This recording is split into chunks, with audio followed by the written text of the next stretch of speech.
Alright, Grill and Siege here. We're doing brisket tonight.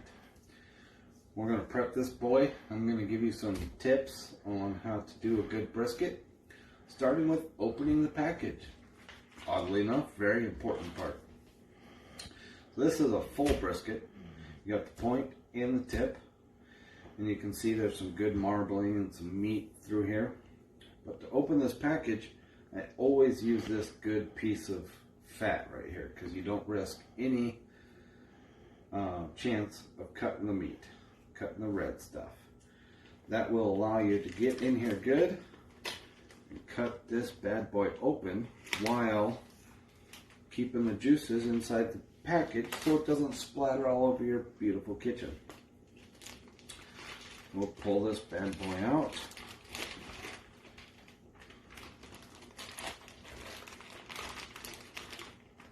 Like so. Oh, look at that, 15 pounds of brisket. Throw that away. Now tonight we're going to keep this thing whole, but I'm going to show you a quick little trimming at the point and the flat. Two things to know. Flat, you'll see the striations go this way, and if you look closely you can see the striations in the point go this way. That separates the two. Now, some people separate them before or after grilling. This time we're doing it after. Biggest thing when trimming a brisket is this, what they call heel fat. It's really hard and rigid. You get a couple pieces on both sides. We definitely want to cut those off. So the next few minutes I'll be cutting this off, and I'll show you what it looks like after it's all nice and trimmed. Alright, so we're a little bit ways through the trimming. You can see we've got a good pile here. A couple tips I wanted to let you know. This is the big vein that goes all the way through this piece of meat that will separate the point from the flat. And that's how you can tell where to cut it. But since we're not doing that, a good trick to cutting some of this fat off right here is to lift your meat up. It's a nice sharp boning knife. You can literally fillet that right off to a point that is acceptable for you. Right, so we're looking for a nice smooth surface, as well as getting rid of some of this brown nasty fat that's been exposed to the elements. It's okay to take off a bunch of meat. You can see I took off a huge corner right here. It was full of fat. There's no sense in it. This is the leanest part of the muscle, so you want to try to leave some there. And here in a little bit we'll get to the bottom side and I'll explain that. Other than that, I'll come back in a minute. Alright, so we got the front end trimmed. We've got all this hard fat off, except for the vein right here, which is fine. We're leaving this whole thing together. And you can see this is nice and smooth. You don't want any pockets in it, and because that'll pool the liquid and it will make it actually quite a bit drier. Flip it around. You want a good 1/4 inch of fat on the back side. Now, filling around here, we can cut this entire side off. Don't be scared. You're going to end up cutting a lot of this off. Even if it's got some meat in it, that's totally fine. Look at that. See? But I ain't scared. There's nothing. That's not going to do anything. It's just a bunch of hard fat that's not going to help your cook. We've got a little ridge right here. We'll go ahead and cut into that with our good sharp boning knife. Sorry. But other than that, this piece of meat looks pretty good. It's a choice cut. Maybe a little bit off the end here. For the most part, you can tell that it is a 1/4 inch ish right through here. So it's going to be pretty much the same throughout. We could work on this for days, but for the big part, there's no big bumps. There's no hard fat left on here. We've got all the edges cleaned up. And she's ready for the seasoning now. We've got her all trimmed up good, full brisket still. We're going to go ahead and season it up. Big piece of meat, don't worry. Usually I mix my own, but today we're using the Jack Daniel's steak seasoning. It's got a great blend of garlic and pepper, a few other herbs. And when doing this, remember, it's going to be a 12+ hour smoke on this thing. You do not have to go light. We do the bottom first because we're going to flip it over. The bottom isn't as important as the top, but it still gets some good flavor into that fat that is going to make this juicy. Doing the sides are important as well. Use your hand to have that seasoning bounce off into the side. Give it a little pat. You can flip it around when you need to.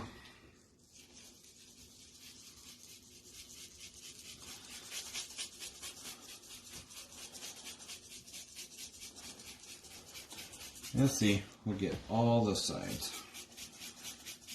Don't want to leave no piece of meat or fat untouched.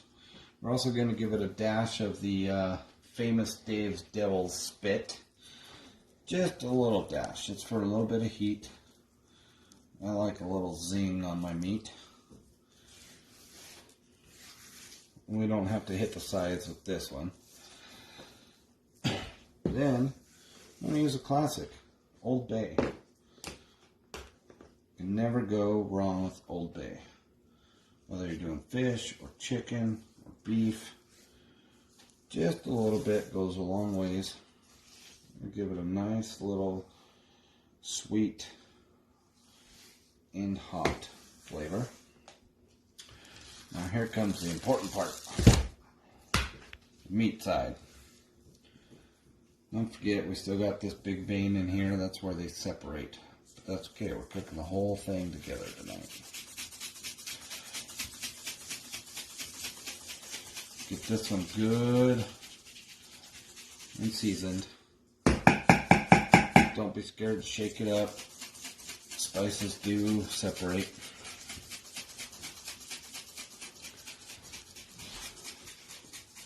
This is going to give us a really good bark on the smoke.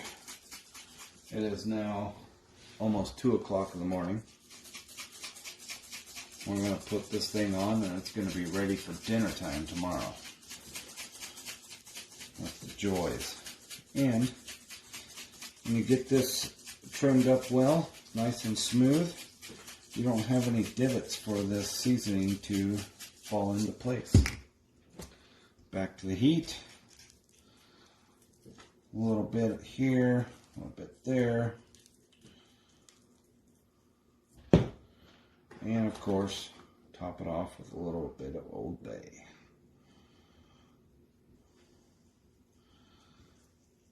It's pretty hard to over season these. Such big chunks of meat. Just don't over salt them. Next step is we are going to inject this bad boy with a homemade au jus. Alright. Now it's time to inject the flat. The flat is much leaner than the point. We don't have to worry about the point. The point will be good no matter what you do to this thing. You need a good injector. Nice beef injector. You want at least a 2-ounce injector. If you don't have 2 ounces, you ain't playing. So, this is a homemade au jus. Nice beef base. A little bit of Worcestershire. Some garlic seasoning. And you're just going to work in a grid pattern. Approximately 1 inch apart until you get to the point, which is in here somewhere.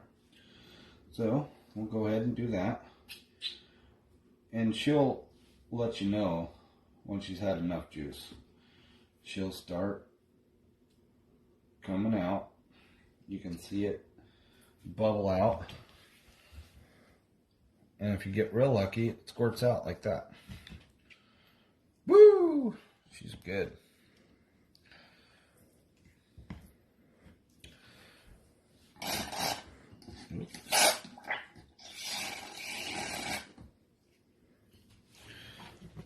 So we're going to do this the entire flat.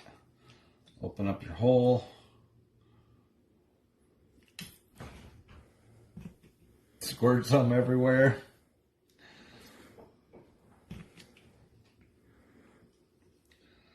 Yeah, this part gets messy, but it's totally good.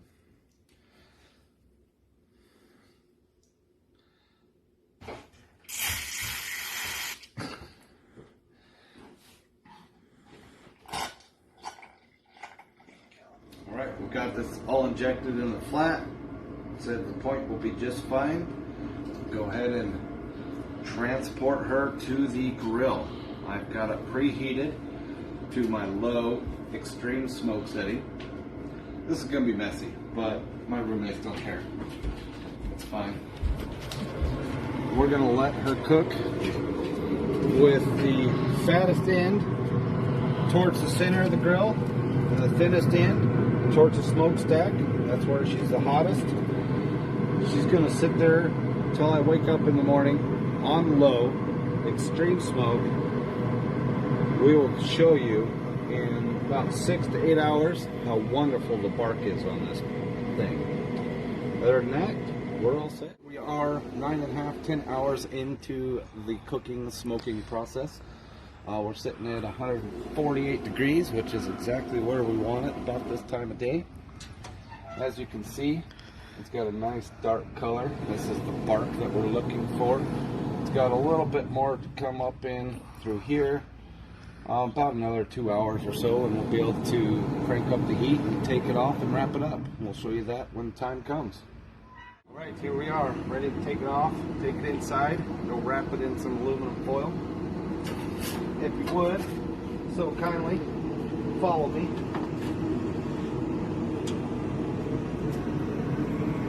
Maybe the cameraman get the door though, that'd be great.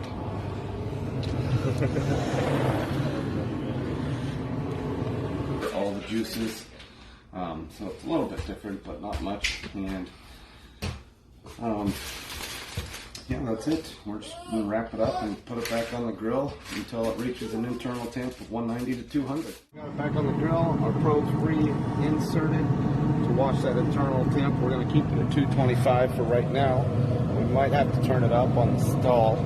It usually happens around 170 or so. But one other thing I forgot to mention earlier was if you have pink butcher paper, use that to wrap your meats instead.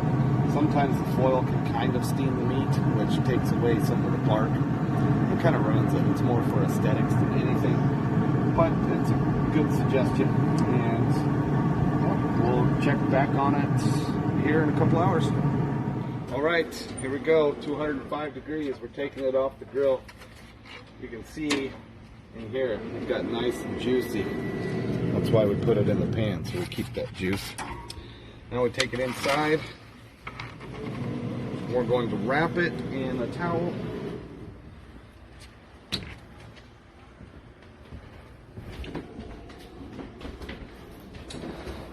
This next step, it's going to sit right here with this towel around it for anywhere from an hour or 2 hours. Some people will take them off early and let them sit in the cooler for about 5 hours, but not I. Put it just like that. When it's time to cut into it, we'll be back. Right, here's the moment of truth. It's been resting for about an hour and a half, maybe 2 hours. I lost track of time. But you can see all that. It's still hot and juicy. Oh my, that looks wonderful. And we will go ahead and cut into it. Remember, we still got the point and the flat. The flat, if you remember, ran this way. So you'll cut against the grain there. We're just going to cut off this little corner. Take a look at that beautiful piece of meat. Oh yeah. Nice and juicy, even on the the ends right there, and super hot. Oh, that's perfect. But that's it. Simple, easy brisket 101.